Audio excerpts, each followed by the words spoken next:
Okay, it's time to actually get started. So the first step is to open up a new project for the website. And if you haven't already cloned the Reloom starter project, now it's time to do that. I've already done that, so I'm going to continue from there. There's going to be a link below this video to clone it if you want to get started. And for me, I need to clean it up because we've pasted a bunch of stuff here.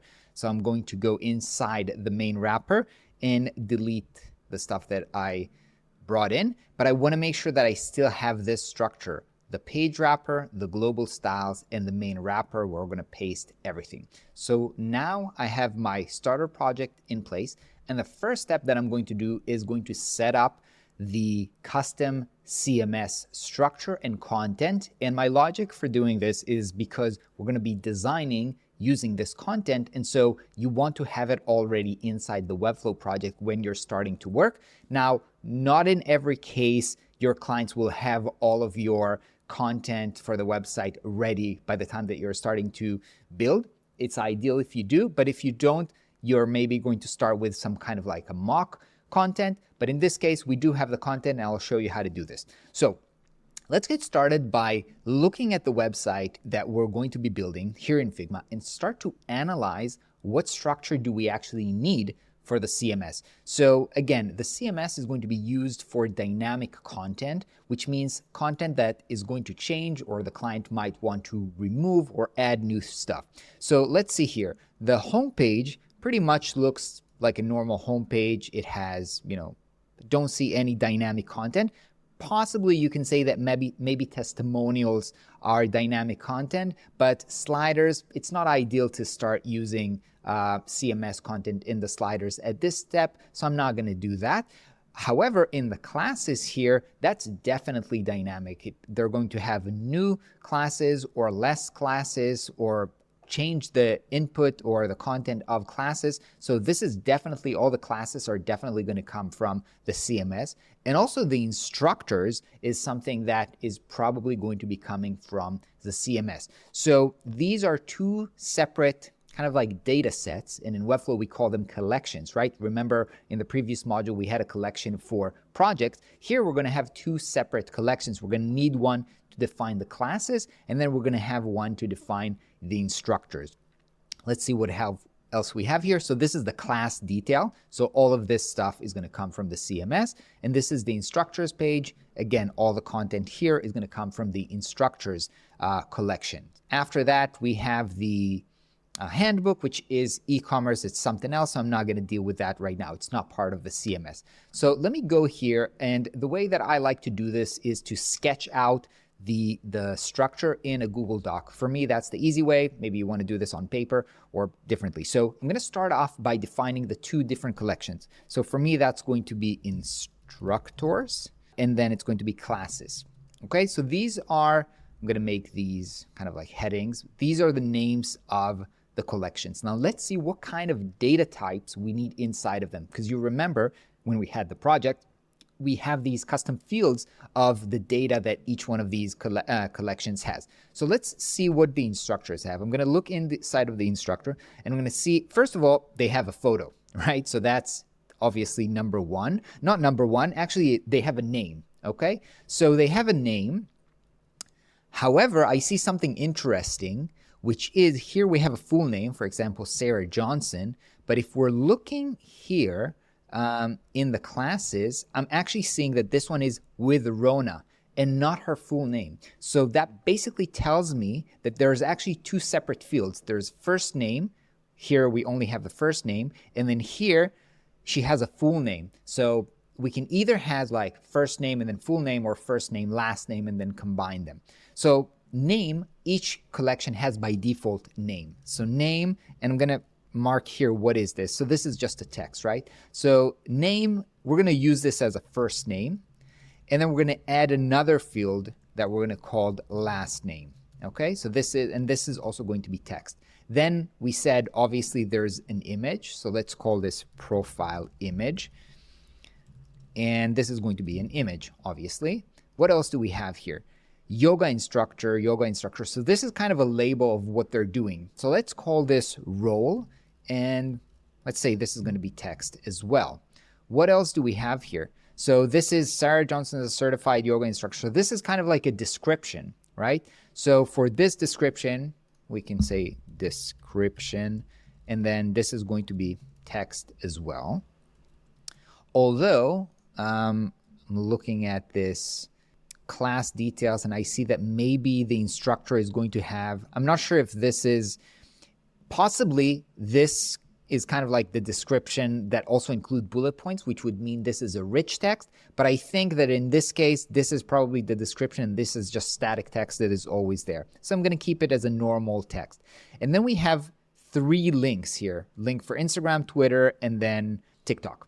So these are links. So let's do Instagram link. Let's call this IG link.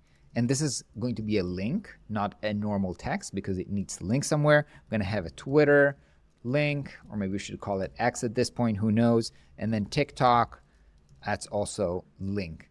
What other data do we have here? Let's see what the class page has. So this is the instructor. It's the same image.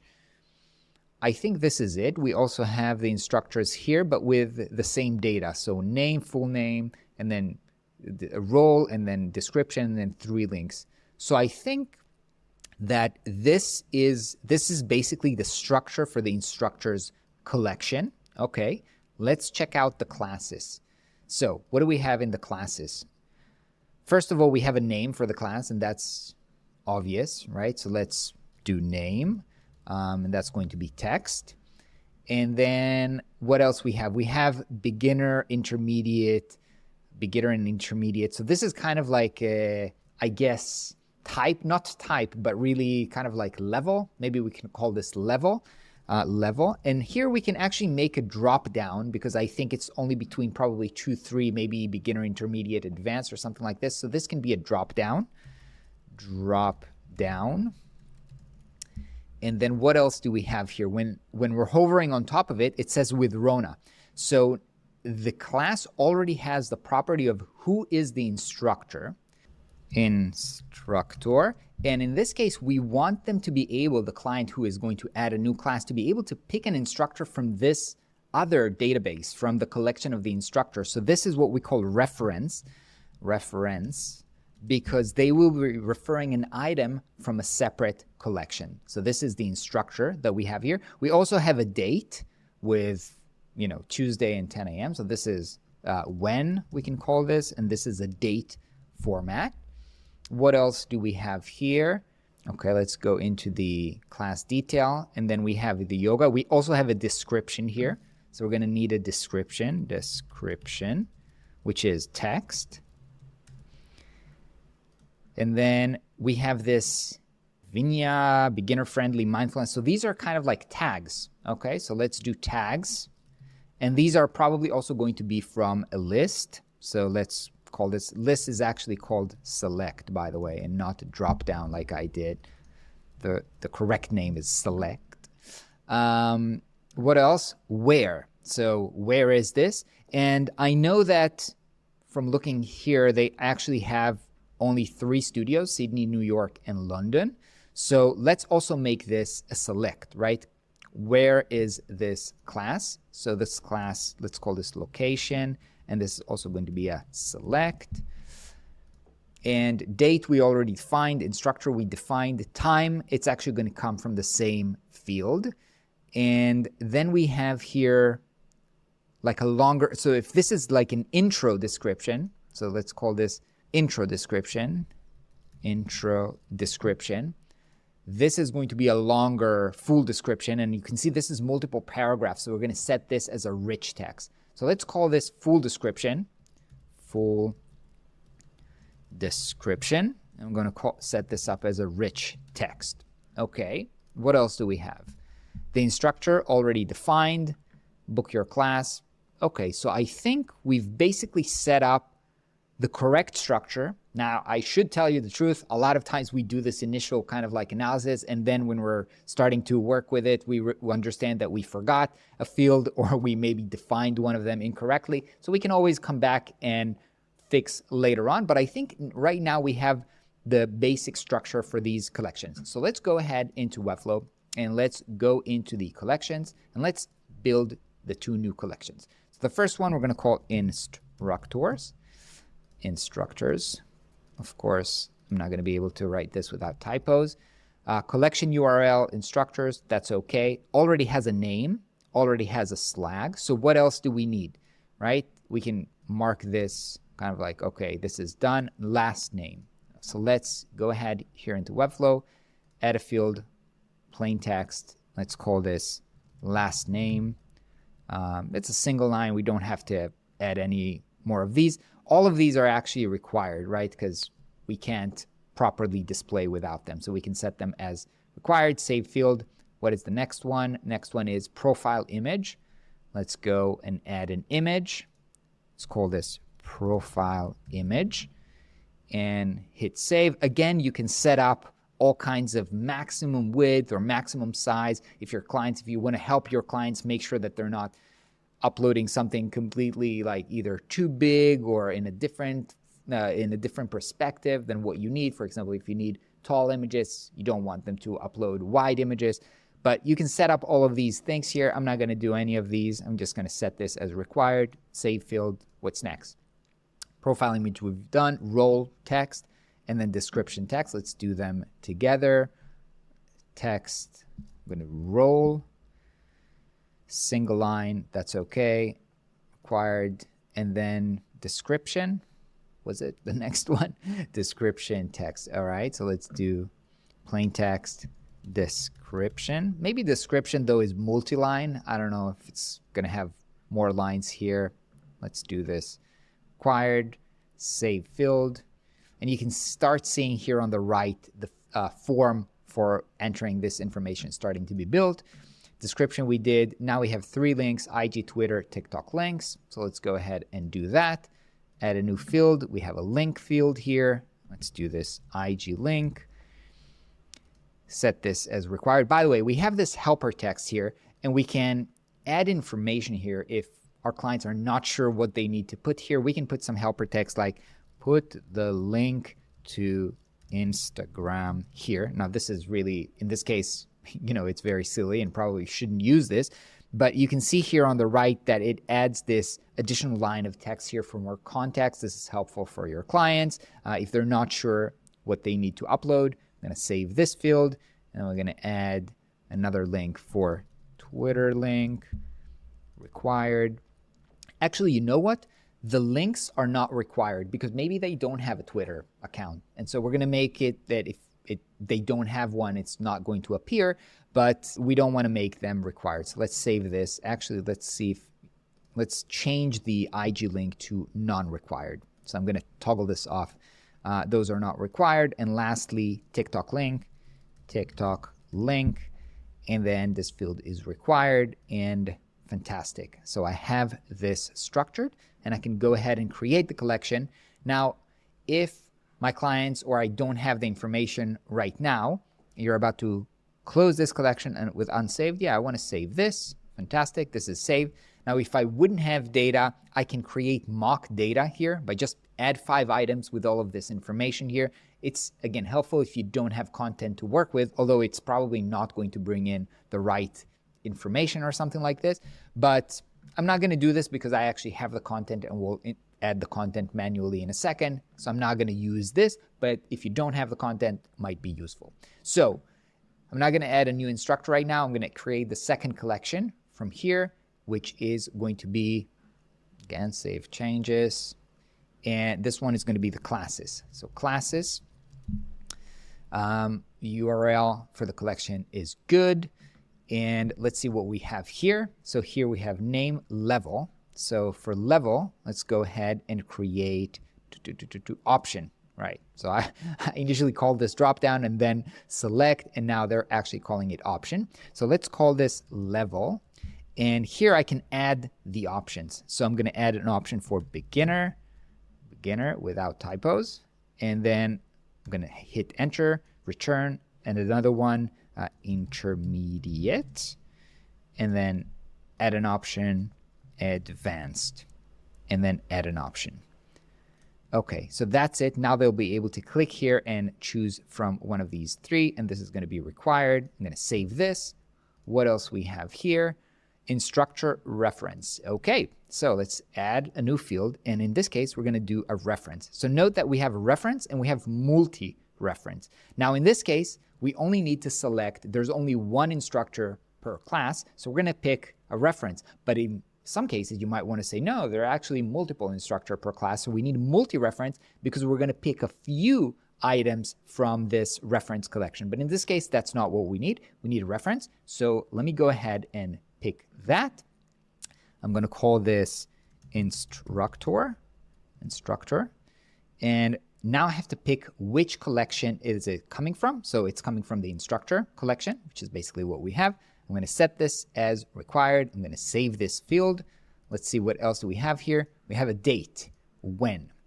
So I'm going to add a date format here. So date, I'm going to call this when. I'm going to save this. I'm going to include a time picker because it also includes a date and a time. So I want this to include a time picker, and this is required.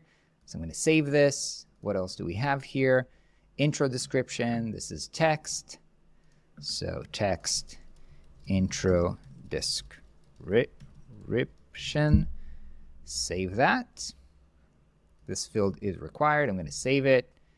Add another one, which is tags, which is another options. So I can go ahead here into options. I'm going to call this tags.